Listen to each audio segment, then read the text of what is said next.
Assalamualaikum warahmatullahi wabarakatuh. Halo teman-teman, kami dari kelompok 10 mata kuliah studi agama-agama yang terdiri dari Yuli Khairunisa, Miranda, Sofia Hamidah, dan Rafiki Syarizi. Kami akan memaparkan hasil diskusi kami mengenai kepercayaan lokal. Nah teman-teman, untuk menyingkat waktu langsung saja untuk materi pertama yaitu tentang kepercayaan lokal.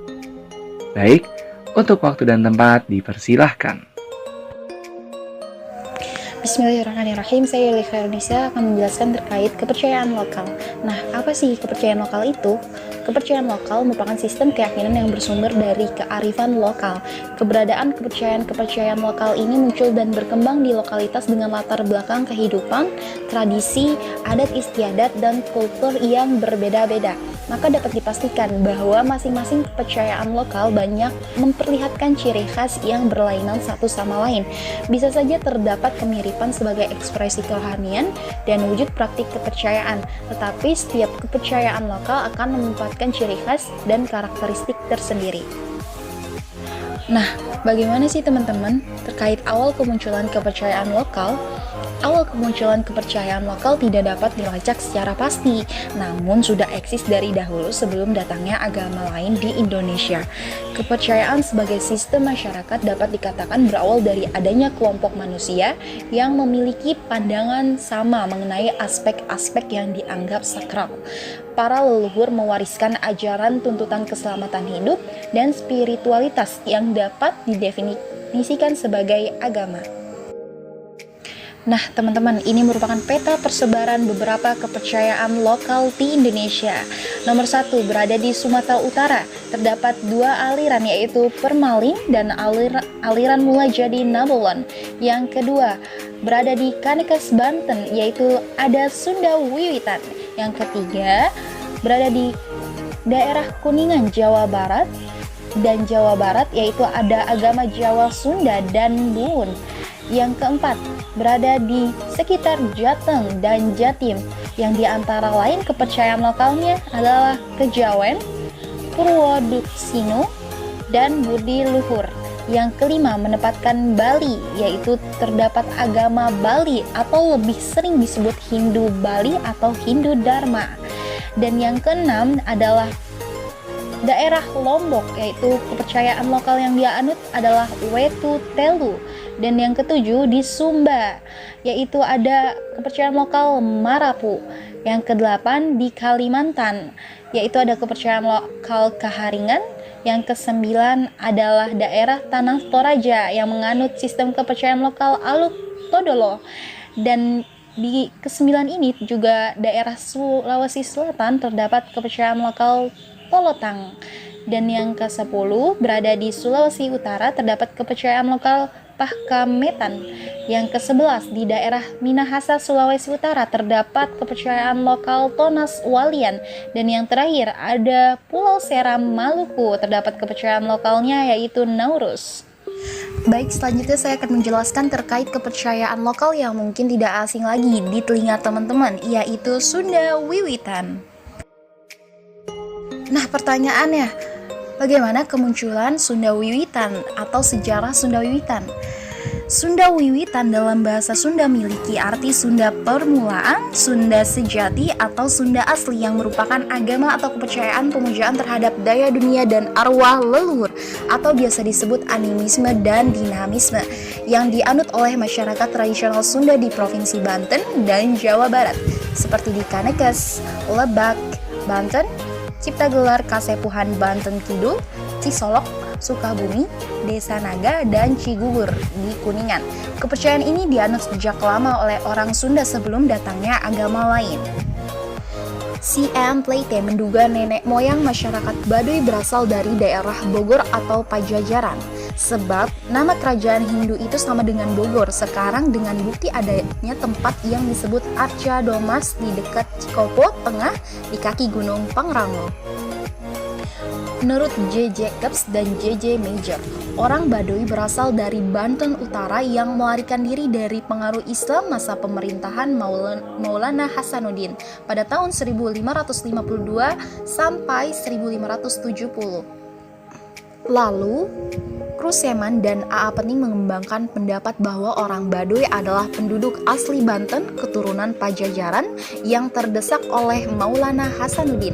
Mereka bergerak menuju selatan dan beberapa kelompok tercecer membentuk kantong-kantong pemukiman orang Baduy yang bertahan sampai sekarang, yaitu kampung-kampung Dangka yang terletak di luar desa Kanekes. Nah, adapun dari perspektif teologis, masyarakat tradisional Sunda menganut paham kepercayaan yang memuja terhadap kekuatan alam dan arwah leluhur, animisme dan dinamisme, yang dikenal dengan agama atau aliran Sunda Wiwitan. Akan tetapi, ada sementara pihak yang berpendapat bahwa dasar religi masyarakat Baduy dalam ajaran Sunda Wiwitan adalah kepercayaan yang bersifat monoteis, yakni penghormatan kepada roh nenek moyang dan kepercayaan kepada satu kekuasaan, yakni Sang Yang Karesa, yang Maha Kuasa, yang disebut juga Batara Tunggal, yang Maha Esa, Batara Jagat, penguasa alam, dan Batara Seda, Niskala, yang Maha Goib, yang bersemayam di Buana Nyungcung atau Buana Atas. Dalam mitologi orang Kanekes ada 3 macam alam. Yang pertama adalah Buana Nyungcang, tempat bersemayam Sang Hyang Karesa yang letaknya paling atas. Kemudian yang kedua adalah Buana Panca Tengah, tempat manusia dan makhluk lain berdiam. Dan yang ketiga adalah Buana Larang, yaitu neraka yang letaknya paling bawah. Ketiga konsep ini merupakan konsep kosmologi dalam masyarakat Sunda. Nah, teman-teman bisa dilihat tabel di samping ini.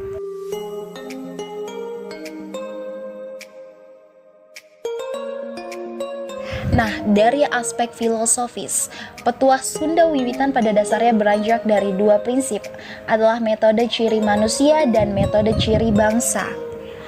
Metode ciri manusia adalah unsur-unsur dasar yang tidak kekurangan di dalam kehidupan manusia, yang diantara lainnya terbagi menjadi 5 bagian, yaitu welas asih, cinta kasih, undak usuk, tatanan dalam kekeluargaan, kelola krama, tatanan perilaku, kemudian budi, bahasa, dan cara mengadakan sesuatu budi. Kemudian yang terakhir adalah wiwahayuda narada atau sifat dasar manusia yang selalu memerangi segala sesuatu sebelum melangsungkannya. Kemudian ada perbedaan-perbedaan antar manusia tersebut didasar pada metode ciri bangsa yang terdapat 4 bagian, yaitu rupa, adat, bahasa, dan aksara. Baik, selanjutnya saya akan menjelaskan terkait Sunda Wiwitan dari aspek atau segi ritus. Kiblat ibadah pemujaan umat Sunda Wiwitan disebut Sasaka Domas, bahwa letaknya di tengah hutan tua yang sangat lebat, hulu sungai Ciujung dan puncak gunung Pamuntuan. Bangunan tua ini merupakan sisa peninggalan megalitik sebagai kiblat ibadah. Sasaka Domas diyakini sebagai tanah atau tempat suci, keramat atau sakral. Di tanah suci ini umat Sunda Wiwitan melaksanakan ritual pemujaan. Ritus muja adalah ziarah memanjatkan doa dan membersihkan objek utama pemujaan Baduy. Ibadah ritual pemujaan di Sasaka Domas dipimpin oleh Puncikeusik. Tujuan ritus muja adalah untuk memuja para karuhun, nenek moyang, dan menyucikan pusat dunia. Dalam ritual ini hanya orang-orang tertentu yang melaksanakan muja atas nama masyarakat Baduy secara keseluruhan, yakni para pun dan orang-orang yang ditunjuk. Orang-orang ditunjuk melaksanakan ritus muja bukan didasarkan kriteria tertentu. Ritual ini dilaksanakan selama 3 hari, tanggal 16, 17, dan 18 pada bulan Kalima. Waktu 3 hari ritual terdiri dari 2 hari untuk pergi dan pulang, dan sehari untuk ibadah ritual muja. Kedua, Buhun. Dalam sejarah, Buhun merupakan jati Sunda atau agama Sunda murni yang belum tercampur oleh agama lain. Dari etimologi bahasa, Buhun berasal dari 2 kata, yaitu Bu dan Hun. Bu mungkin diambil dari kata buyut atau kabuyutan, yang merupakan tempat pemujaan roh nenek moyang orang Sunda pada zaman dulu. Dan Hun yang mungkin diambil dari kata karuhun atau nenek moyang orang Sunda. Banyak kata dalam bahasa Sunda yang hampir mirip dengan kata Buhun. Agama ini masih banyak dianut oleh masyarakat yang tinggal di daerah Bekasi. Masyarakat dan para sejarawan banyak mempersepsi agama Sunda Buhun dari agama yang dianut keratonnya, seperti Tarumanegara, yaitu agama Hindu, apalagi sejarah di Tatar Pasundan, sejak Dewa Warman pertama berkuasa, bersentuhan dengan agama para pedagang India. Namun menurut pendapat Wangsakerta pada tahun 1677 maupun Pleite pada tahun 1905 sama-sama menjelaskan bahwa hal itu hanya berlaku dalam lingkungan keraton dan para pejabatnya, sedangkan rakyat masih tetap setia kepada agama ajaran leluhur. Secara teologis, Yang Maha Kuasa menurut kepercayaan Sunda Buhun adalah Sabyang Keresa yang menghendaki, atau Sang Hyang Karsa atau Sang Maha Pencipta yang disebut juga Batara Tunggal atau Batara Sedaniskala yang gaib. Di dalam dasa prebakti, Sagyang lebih tinggi hierarkinya dari dewa-dewa atau Batara. Naskah Kosmologi Sunda dan Jatiraga sebagaimana ditulis oleh Undang Adarsa dan Edi S. Ekajati pada tahun 2006 yang pada intinya membagi jagat raya menjadi 3, yaitu Sakala, Niskala, dan Jati Niskala. Sakala atau dunia nyata dihuni oleh berbagai makhluk yang memiliki jasmani dan rohani. Mereka disebut manusia, hewan, tumbuhan, serta benda-benda lain yang dapat dilihat, bergerak, dan yang diam. Niskala atau dunia gaib dihuni oleh berbagai makhluk yang tak berjasad, seperti dewa-dewi, bidadara-bidadari, apsara-apsari, ruh-ruh netral atau syanu, bayu atau kekuatan, sabda atau suara, dan hedap atau itikat. Semua memiliki tugas di neraka maupun di surga. Jati Niskala atau kemahagaiban sejati dihuni oleh Zat yang Maha Tunggal, dinamakan pula Sang Hyang Manon. Zat yang Maha Pencipta disebut Si Ijunati Nistemen, pencipta batas tetapi tak terkena batas, dunia ada dalam zatnya. Secara filosofis, ajaran Jati Sunda tentang Tri Tangtu, Rama, Resi, Ratu merupakan 3 kekuatan Purbatisti, Purbajati, Bumi, Pertiwi yang menghasilkan uga atau perilaku, ungkara atau nasihat, tangara atau tanda alam sebagai sistem pola perilaku dalam berbangsa dan bernegara. Sang Prabu adalah pemimpin roda pemerintahan atau eksekutif, memiliki kebijakan, jadi dia harus memiliki falasifah atau ngagurat batu. Memiliki kebiasaan konsisten adalah taat dan patuh kepada hukum telah dijalankan pemerintah, bukan rekayasa melakukan tindakan sebagaimana mestinya. Sang Rama adalah golongan masyarakat yang dituakan atau legislatif. Sang Rama harus memiliki filosofis ngagurat lemah. Maksudnya harus bisa menentukan apa yang bisa dijadikan pijakan. Fungsi Sang Rama adalah mewujudkan keluarga yang silih asih, silih asuh, dan silih asah, atau keluarga yang sakinah, mawadah, dan warohmah. Sang Resi adalah golongan masyarakat yang memiliki tugas untuk mengelola hukum atau yudikatif. Sang Resi adalah simbol manusia yang luas ilmu pengetahuannya, cerdik, cendekiawan, ulama, guru yang mampu mendidik untuk kemajuan bangsanya. Sang Resi harus memiliki filosofi ngagurat cai, jelasnya menenteramkan dalam proses peradilan yang mengandung arti jembar, yaitu mampu mendorong agar rakyat bisa maju dan bermartabat dihargai bangsa lain, memiliki kepribadian dan mandiri. Ritual khusus agama Buhun. Babarit merupakan akronim dari kata ngababarkeun ririwit, yang artinya melenyapkan kesusahan, atau dengan kata lain bisa disebut sebagai salametan bumi. Dalam upacara tersebut, warga kampung Kranggan akan berkumpul dengan membawa sesajian hasil bumi yang berupa buah-buahan, kue, ikan, daging, serta nasi 5 warna yang diletakkan dalam sebuah jalinan bambu yang beralaskan daun pisang. Sisanya, mereka akan menempatkan berbagai kudapan tersebut dalam sebuah wadah. Upacara ini dipimpin sesepuh desa yang dikenal dengan Bapak Kolot. Pemuka desa ini akan duduk di tengah kerumunan warga dan di depan sesajian yang telah dihidangkan dengan melantunkan doa dan mantra-mantra meminta keselamatan dan keberkahan kehidupan masyarakat, sembari membakar kemenyan yang menambah khidmat pelaksanaan upacara. Acara ini merupakan bentuk syukur atas kesejahteraan desa, atas kecukupan berupa makanan dan minuman, dan memohon agar terbebas dari segala jenis bencana seperti gempa bumi, wabah penyakit, banjir, dan angin topan. Kepercayaan lokal yang ketiga yang akan kita bahas adalah kejawen. Dalam sejarahnya, kejawen merupakan kepercayaan dari sebuah etnis yang berada di Pulau Jawa. Kata kejawen berarti sesuatu yang berhubungan dengan adat dan kepercayaan Jawa atau kejawaan. Kejawen hadir jauh sebelum ajaran agama Samawi hadir di Nusantara.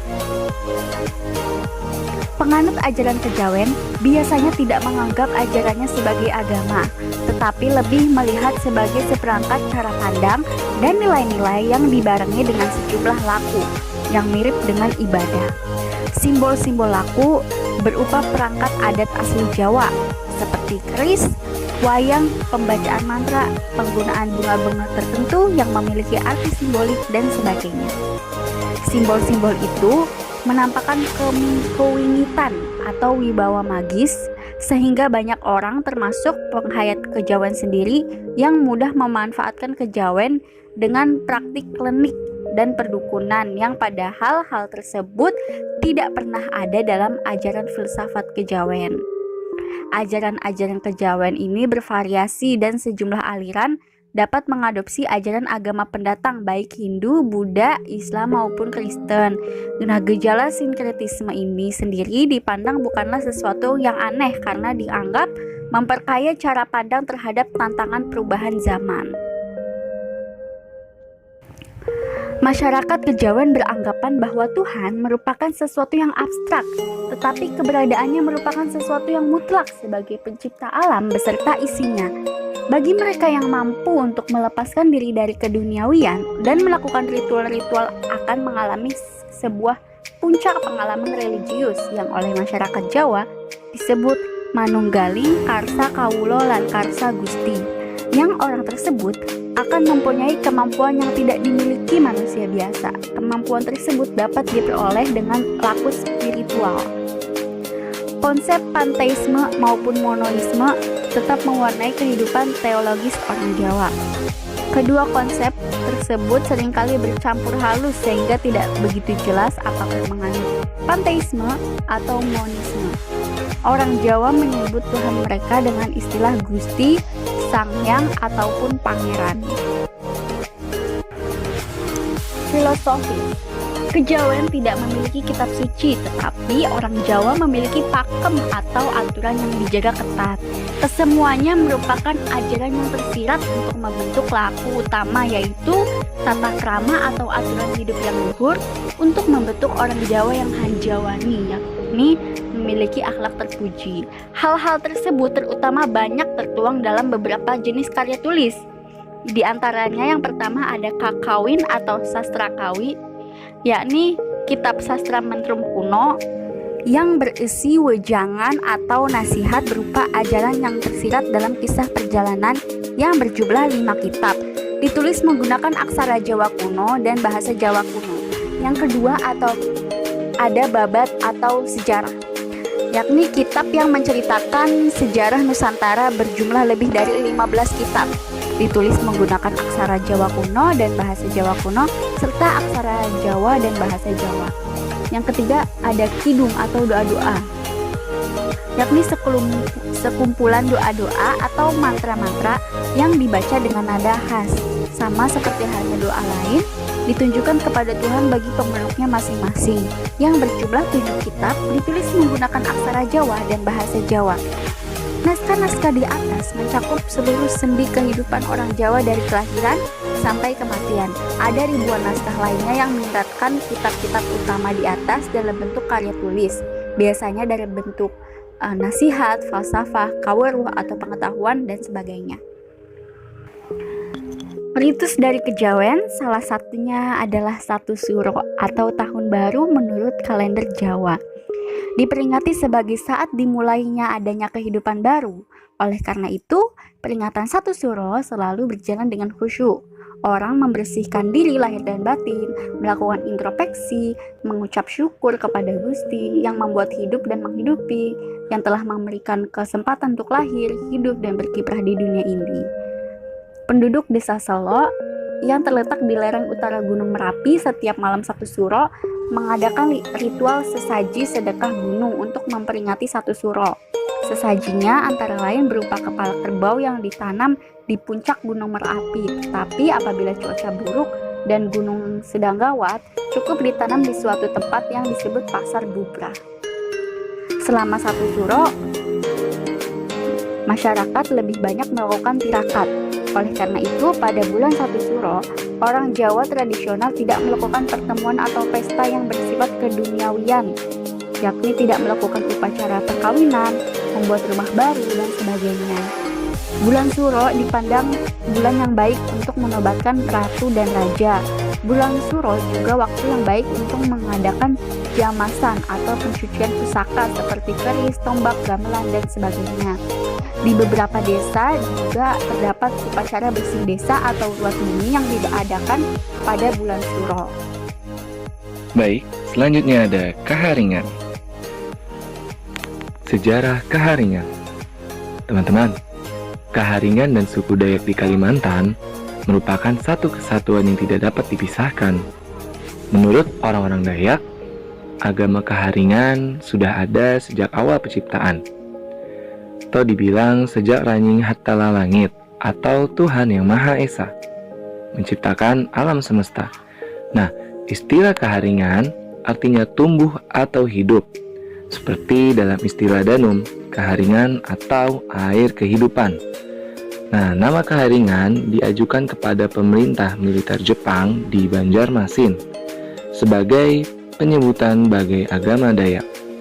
Nah, pada tahun 1950, dalam Kongres Serikat Kaharingan Dayak Indonesia, kata Kaharingan secara resmi dipakai sebagai nama generik untuk agama Dayak.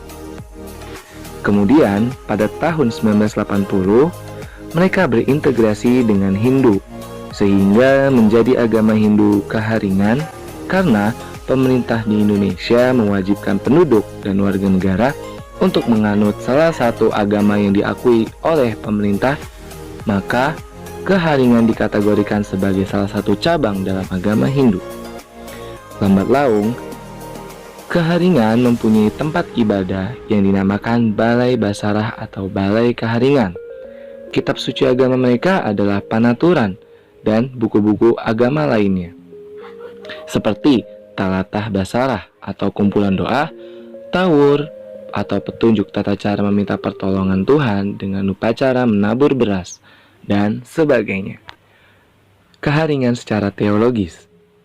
Penganut Kaharingan di masa kini sangat meyakini bahwa mereka adalah penyembah Tuhan Yang Maha Esa. Dalam kitabnya, Kitab Suci Kaharingan atau Panaturan, ayat 1996 di surat pertama, digambarkan bahwa pada mulanya hanya ada Tuhan sendiri, yaitu Ranying Hattala, yang adalah awal mula segala sesuatu, yang maha sempurna, yang maha kuasa. Nah, secara filosofis, ajaran agama Hindu Kaharingan menekankan pada sikap moral dan mendidik umatnya ke arah yang benar, atau dharma kebenaran.